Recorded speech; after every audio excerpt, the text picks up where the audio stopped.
중국 상하이의 어느 카페. 아니, 중국이 이런데 한국은 더 심하다고? 미쳐버리겠네. 이곳에는 프랑스에서 중국으로 단체 파견 근무를 오게 된 대형 프랜차이즈 카페 직원들이 있습니다. 그런데 이들은 무슨 일인지 중국과 한국에 대한 이야기들을 나누며 혀를 내두르는데요. 그 중에서도 유독 한 여성은 인상을 찌푸리며 역겨운 표정까지 짓습니다. 이 직원들은 3년 뒤 한국을 방문하게 되고 그야말로 충격적인 경험들을 하게 되면서 경악을 금치 못했다고 하는데요. 도대체 그들에게는 무슨 일들이 있었던 것일까요? 안녕하세요. 저는 프랑스 대형 프랜차이즈 카페에 근무 중인 클로에 디랑이라고 합니다. 프랑스에서 카페 직원이라고 하면 의외로 존경받는 경우가 많습니다. 그도 그럴 것이 프랑스는 워낙 커피 문화가 발달한 나라라서 프랑스인들에게 커피는 없어서는 안 될 아주 중요한 삶의 한 부분이기에 그렇죠. 이 때문에 카페에서 근무 중인 저 또한 상당한 자부심을 가지고 고객들에게 긍정적인 경험을 제공하기 위해 매 순간 최선을 다하고 있습니다. 제가 근무 중인 카페는 전 세계적으로 인기 있는 대형 프랜차이즈 회사인데 언젠가는 저도 해당 브랜드의 카페를 운영하는 것을 간절하게 원하고 있죠.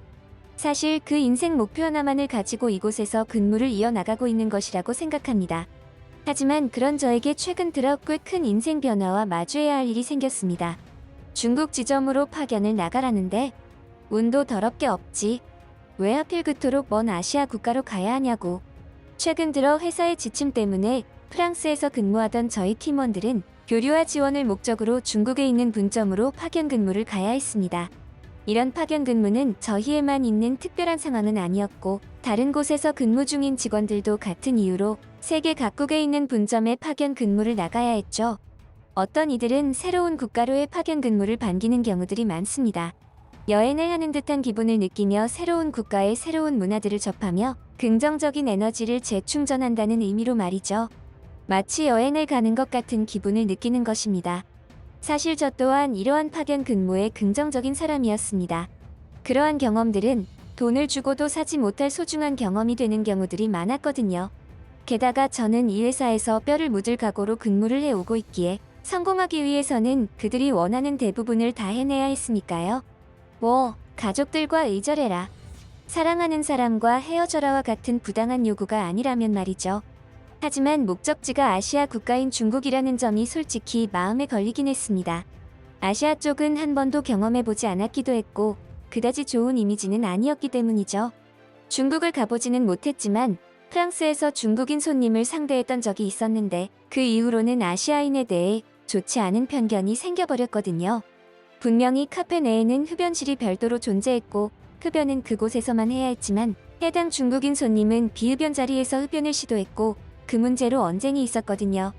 사실 처음에는 그 사람이 중국인이 아니라 한국인으로 알았습니다. 그 사람 본인이 본인 입으로 그렇게 이야기했거든요.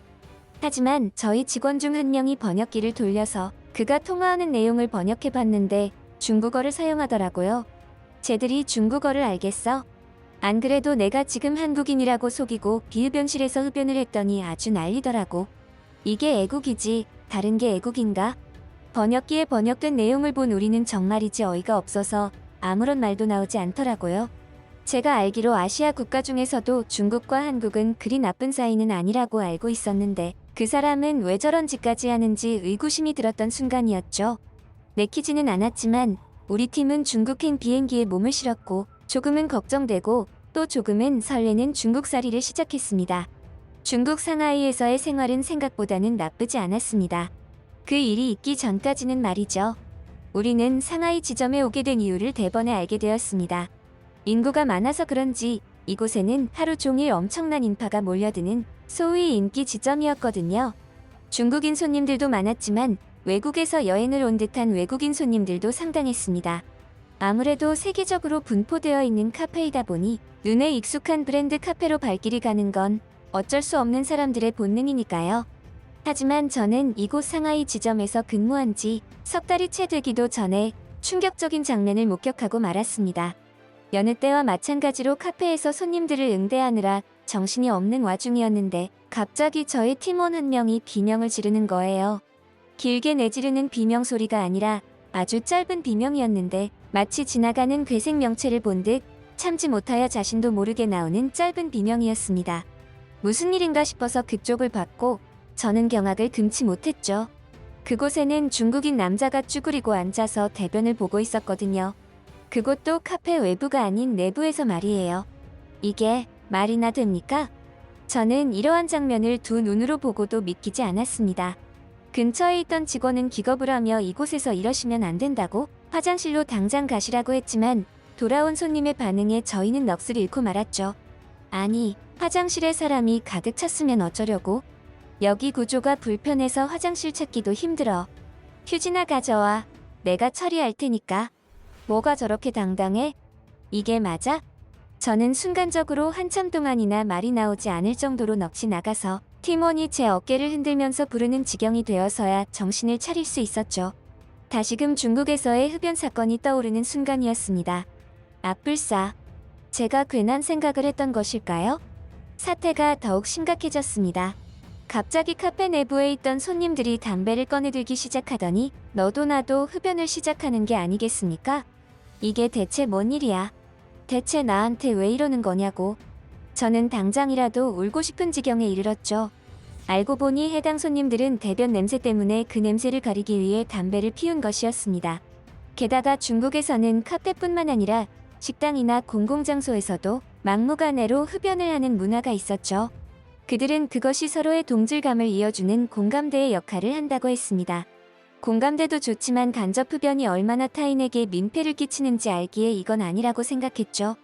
최근에는 중국 내에서도 흡연실을 두어 그곳에서 흡연을 하도록 하는 곳들이 늘고는 있다지만 아직까지도 그들 문화에 깊숙한 곳에서는 여전히 공공장소에서 막무가내로 흡연을 하는 일이 잦다고 하더군요.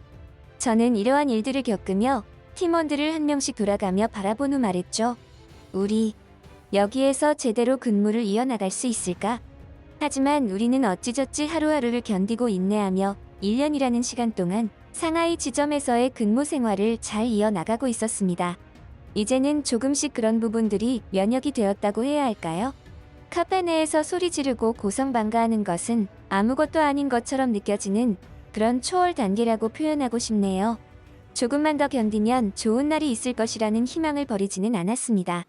하지만 그런 우리에게 의외의 복병이 나타났고 그것은 우리에게 미지의 공포심을 심어주기에 충분했죠. 와, 이거 이러다가 우리 지점 파탄 나는 거 아냐? 매출이 완전히 바닥을 찍네. 게다가 가격 출혈 경쟁 때문에 마진도 얼마 안 남을 텐데 우리 이러다가 잘리는 건 아니겠지? 직원들은 요즘 해고 위기에 봉착했다고 봐도 과언이 아니었습니다. 다들 스트레스가 이만저만이 아니었죠. 오래전부터 주변 카페들이 우후죽순으로 생겨나기 시작하면서 경쟁이 엄청 치열해진 탓이었습니다. 한 군데에서 가격을 내리기 시작하더니 결국 우리 매장까지 그 여파가 미친 것이죠. 이런 식의 가격이나 출혈 경쟁은 결국 모두에게 악영향을 미치는 결과를 초래하곤 했는데 그것을 잘 아는 우리들이었기에 자칫 잘못하면 해당 매장 운영이 힘들어짐에 따라 그 책임으로 우리에게까지 피해가 미치는 건 아닐까 하는 마음들이 있었고 그것은 우리의 생계에 대한 위협으로 다가왔습니다. 성공해보려고 이 멀리 중국까지 날아와서 이 개고생을 하고 있는데 실직자라도 되는 날에는 진짜 억울할 것 같았죠. 애초에 강력하게 항의라도 해서 중국으로 넘어오는 일을 만들지 말았어야 했나 싶은 생각까지 들었습니다. 결국 저는 팀원들을 불러 모아서 조금씩 멘탈을 다잡기 시작했습니다. 본사에서 징계 조치를 받게 되더라도 너무 억울해하지 말자는 식으로 말을 했죠. 그런 생각을 가지게 되자 모든 것을 포기하게 되더라고요. 이런 식이면 제가 이 브랜드의 카페를 창업하고 운영하는 제 꿈에 큰 차질이 생기는 것이었지만 어쩔 수가 없었죠. 그런데 그런 마음을 먹고 있는 우리에게 예상치 못한 뜻밖의 결과가 기다리고 있었습니다. 상하이 지점은 당분간 폐점해야겠어요. 클로에 씨는 팀원들 이끌고 한국 지점에 가서 지원을 좀 부탁해요. 이게 마지막 해외 파견지가 될 것이고 한국 근무가 끝나는 대로 다시 프랑스로 복귀할 테니 조금만 더 고생해줘요. 뭐지?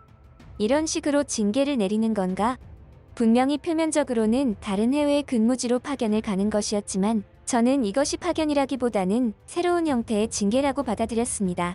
그도 그럴 것이 새로운 파견지가 바로 한국이었기 때문이죠. 한국은 우리도 잘 알고 있었습니다. 이곳에서 근무하면서 귀에 딱지가 앉을 정도로 한국에 대해서 들어왔기 때문이죠.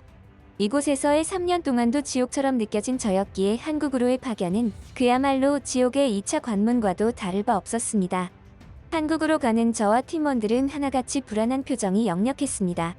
들은 바로는 한국이 중국보다 못한 불우한 나라라고 하던데, 게다가 중국인들의 입에서 가식적이고 이중적이라는 소리를 듣는 한국을 과연 우리들이 견뎌낼 수 있을까 하는 마음들이었죠.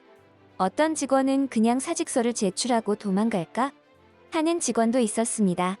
그만큼 중국에서의 3년 생활이 우리의 정신을 피폐하게 만들었고 긍정적인 에너지들을 모조리 소비한 상태였다고 할 수 있겠죠. 그렇게 우리는 시체 같은 우울한 표정으로 한국 땅을 밟았습니다. 그리고 서서히 우리들의 눈에는 의욕이 없던 불투명한 눈빛에서 생기가 도는 삶의 채광이 빛나기 시작했죠. 아니, 팀장님. 여기가 진짜 한국 맞아요? 다른 나라로 불시착한 건 아니죠? 어이없는 직원의 발언이었지만 저 또한 그 직원의 심정을 100번이고 이해가 되는 상황이었기에 희망찬 미소로 응했습니다. 가난하고 못 사는 후진국이라고 알고 있었던 한국의 모습은 우리의 생각과는 정반대의 모습으로 우릴 반겼죠. 공항 자체부터 프랑스에서 쫓아보지 못했던 최신식 전자 시스템을 갖추고 있었고 각종 편의 시설들이 즐비해서 이곳이 공항인지 아니면 어떤 새로운 형태의 복합몰인지 분간이 가지 않을 정도였습니다. 우리가 느낄 수 있는 최고의 감탄으로 한국의 첫인상을 강렬하게 느꼈죠. 하지만 한편으로는 조금은 걱정되는 마음도 없지 않았습니다. 시설들이 좋은 것과 그 나라의 시민의식이 비례한다는 보장은 없었으니까요. 카페에서 근무를 직접적으로 경험해보지 않는다면 그 어떤 것들도 확신할 수 없었습니다. 우리가 새로이 근무를 하게 될 한국 지점 카페는 생각보다 크지 않았습니다. 중국에서 근무하던 카페보다도 조금은 작은 느낌이었죠. 그래서인지 처음에는 조금 실망 아닌 실망도 하기는 했습니다. 한국에 처음으로 발을 디딘 그 순간이 너무나 강렬했던 탓이었을 겁니다. 하지만 저는 카페 안을 들어간 순간부터 경악을 금치 못했죠. 이곳은 그저 커피를 즐기는 공간이 아니었습니다. 2층에서 바라본 외부 광경은 그야말로 한국을 모두 담은 듯한 천국의 광경이었죠. 이곳에서 커피를 마신다는 것은 한국의 정취를 통으로 마시는 것과 다를 바가 없다는 생각이 들었습니다. 게다가 이곳에서 근무를 한 지 한 달이 채 되지 않았을 즈음에 저는 무언가 굉장히 이질적인 느낌을 받았습니다. 그리고 팀원들과 대화를 하다가 그 이질적인 느낌이 무엇 때문에 느낀 감정인지 깨달았죠. 팀장님, 한국에서는 아무 데서나 똥 싸는 사람들이 없어서 너무 좋아요. 게다가 담배를 실내에서 아무렇지 않게 막 피워대는 사람도 없고, 그리고 저번에 그거 보셨어요? 왜 있잖아요. 손님 중에 어떤 분이 고가의 노트북이랑 휴대전화를 카페에 두고 아예 자리를 비운 거요. 그때 제가 얼마나 노심초사했는지 몰라요. 일부러 계속 그 자리를 노려봤다니까요. 혹시라도 도둑놈이 훔쳐갈까봐. 그런데 아무도 그 자리에 눈길도 주지 않는 걸 보고 그게 더 놀랍더라고요. 한국은 참 이상한 곳이에요. 그냥 뭐랄까? 분명히 몸은 힘든데 자연스럽게 웃음이 나오게 하는 힘이 있달까요? 팀원이 말하는 한국의 모습이 어떤 것인지 저 또한 알 것만 같았습니다. 분명한 것은 한국인들의 시민의식은 가히 세계 최고 수준이라고 말할 수 있었고 한국이야말로 현대의 선진국의 모습을 그대로 재현해 놓은 나라라는 것입니다. 그날 이후 저는 계속해서 몇 명의 팀원들과 함께 한국에서의 생활을 이어나가고 있습니다. 대형 프랜차이즈 분점을 운영하는 것이 꿈이었지만 한국에서의 창의적이고 긍정적인 경험들과 생활들이 저의 그런 생각을 완전히 뒤바꾸어 주었죠. 결국 저는 한국에서 다소 독특한 컨셉의 개인 카페를 운영하고 있으며 아주 만족스러운 생활을 즐기고 있습니다. 지금의 선택을 하게 된 계기는 큰 성공을 거두는 일보다 한국에서 계속해서 살아갈 수 있다는 것이 더욱 소중하게 다가왔던 탓이죠. 이런 저의 선택, 여러분들은 어떻게 생각하시나요?